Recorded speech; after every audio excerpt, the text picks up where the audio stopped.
¿Te has preguntado qué comen las plantas? Ahora bien, ¿qué pasará de noche? De noche hay un proceso que toma protagonismo llamado...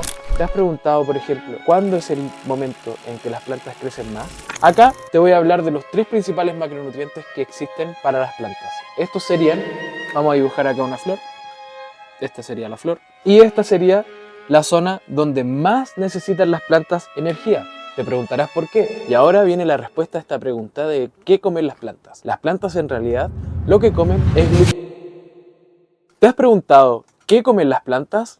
Esta es una pregunta que me hice hace un tiempo y hoy te quiero ayudar a descifrarlo.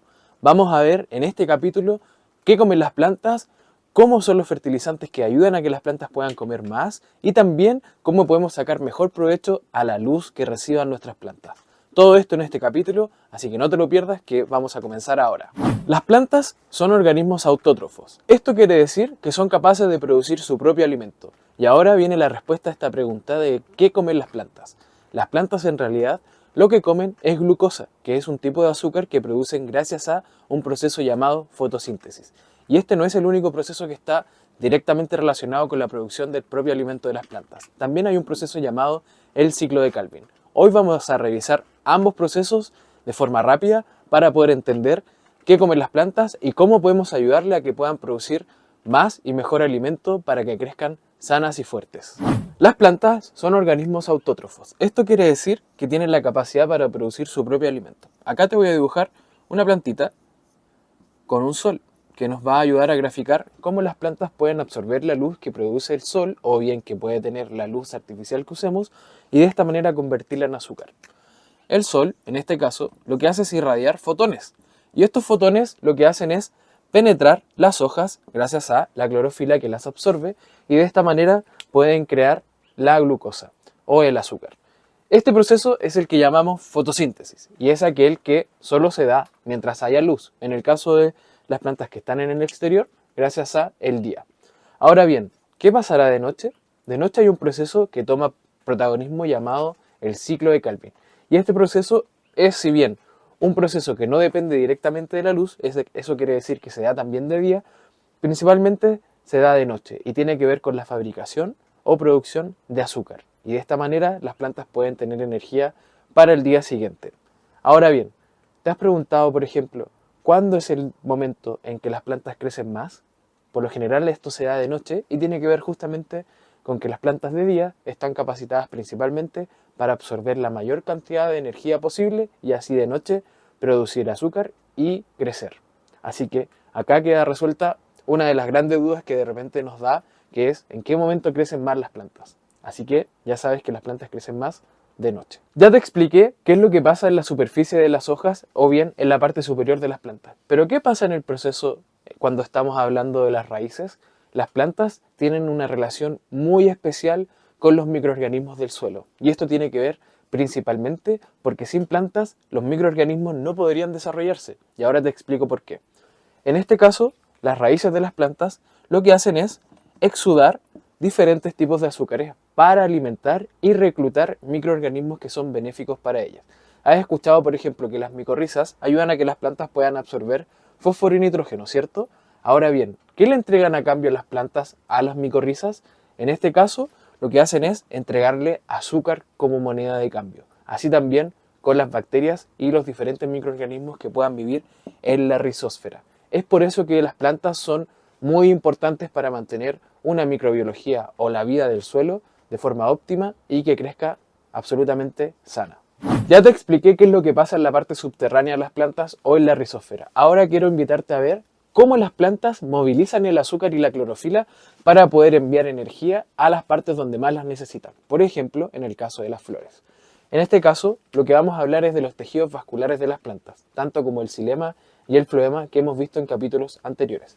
En este caso, te voy a mostrar a grandes rasgos qué es lo que hace el xilema en las plantas. El xilema lo que hace es transportar toda el agua y nutrientes que las plantas puedan absorber desde el suelo.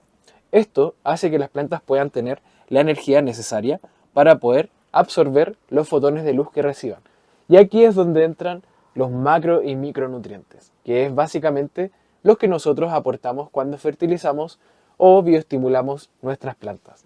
Acá te voy a hablar de los tres principales macronutrientes que existen para las plantas. Estos serían el nitrógeno, el fósforo y el potasio. A grandes rasgos, el nitrógeno lo que ayuda a las plantas es a poder producir clorofila mediante la secreción de proteínas y aminoácidos, y en este caso ayuda a que las plantas puedan estar de color verde. Hablamos recién de que el color verde o el pigmento llamado clorofila es el más especialista para poder absorber todos los fotones de luz que reciban las plantas y por tanto poder producir más azúcares. Ahora bien, el fósforo ayuda a que las plantas puedan producir directamente energía, ya que derivan de un proceso llamado ATP o ADP, adenosín trifosfato y adenosín difosfato.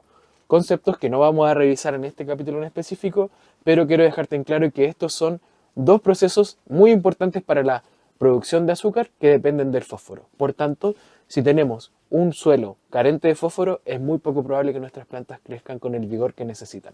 Y por último, el potasio, que el potasio ayuda a que las plantas puedan tener la capacidad de osmosis, que la osmosis es la capacidad que tengan de absorber lo que está disponible en el suelo, como agua y nutrientes, y llevarlos a las zonas de las hojas o de las flores.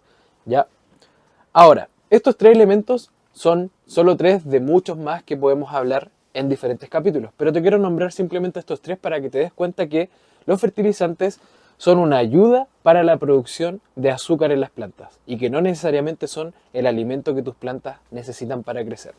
Ahora, ya teniendo en cuenta cómo funciona el xilema, te voy a hablar de cómo las plantas mueven estos azúcares y la clorofila elaborada para poder manejar y entregar los nutrientes necesarios para las zonas donde más lo necesitan, que en este caso podría ser una flor.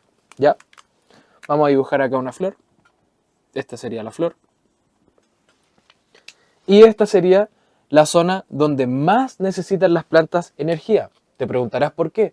Tiene que ver principalmente con que las flores son el órgano reproductivo de las plantas y por tanto cada planta tiene como función poder reproducirse para así mantener la descendencia en la naturaleza. Por tanto, ¿qué crees tú que hará la planta para poder traslocar todos los azúcares y clorofila? Los llevará directamente hacia las flores. Ahora bien, ¿cómo lo hace? Mediante un sistema vascular llamado el floema, que tiene la capacidad de poder mover los azúcares y la clorofila por diferentes partes de la planta, inclusive llegando hacia las flores. Por esta razón, es muy importante que tengan tus plantas estos tres macroelementos que hablamos, que es el nitrógeno, el fósforo y el potasio. Como ya vimos, los macroelementos son ingredientes necesarios para que las plantas puedan producir azúcares. Así también la energía de la luz, que puede provenir tanto del sol como de una luz artificial que tengas en tu vitrina o en tu casa.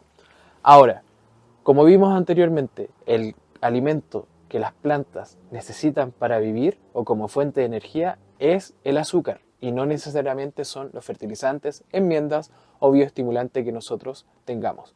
Por eso es muy importante que el ambiente de nuestras plantas y el suelo de nuestras plantas sea el óptimo, para que todos estos procesos que yo te acabo de mostrar se den y puedan proceder a alimentar a la planta en las zonas que ésta necesita. Ahora bien, ¿te queda resuelta la duda de qué comer las plantas? A mí sí. Espero tus comentarios y tus dudas acá abajo para que así podamos aprender entre todos. Y si aún no te suscribes a nuestro canal, hazlo porque vamos a seguir subiendo este tipo de videos que nos ayudan a todos a entender mejor este mundo fascinante de las plantas. Nos vemos.